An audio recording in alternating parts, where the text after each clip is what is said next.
Здравейте хора, аз съм Днеска на БГ.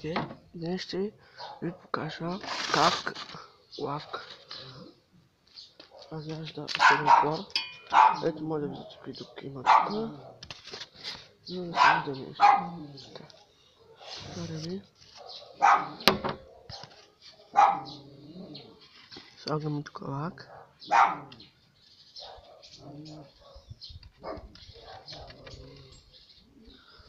Затваряме лака, да не съхни.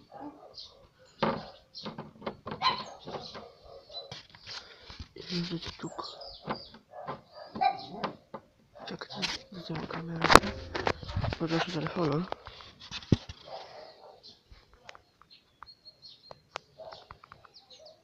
Виждате тук. Как може да се разяжда. Вижте тук дупките.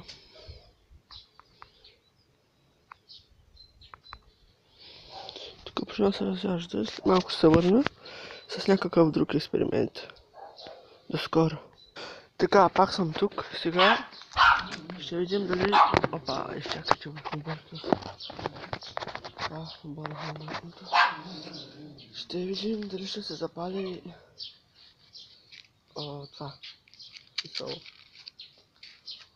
Лакът. Така. Вземем, отваряме лака. И вземем с клетка за зъби. Не много, ето колко. Затваряме лака.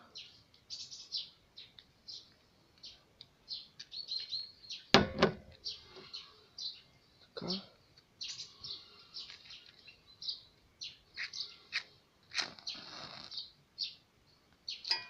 Тук не е загад, извинявайте, надявам късам се пак. Нацапах се, няма нищо.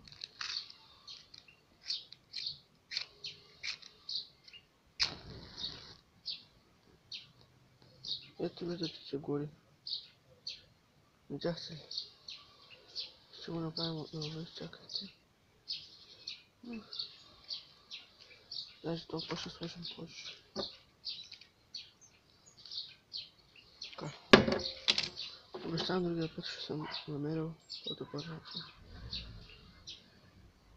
за снимане, защото това изобщо не става. Така, правим цялото.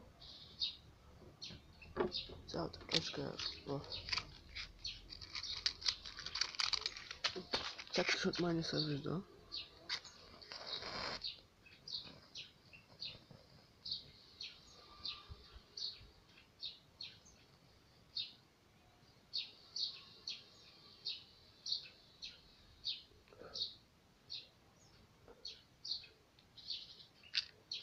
И да, хора, това бяха експериментите и чао, чао!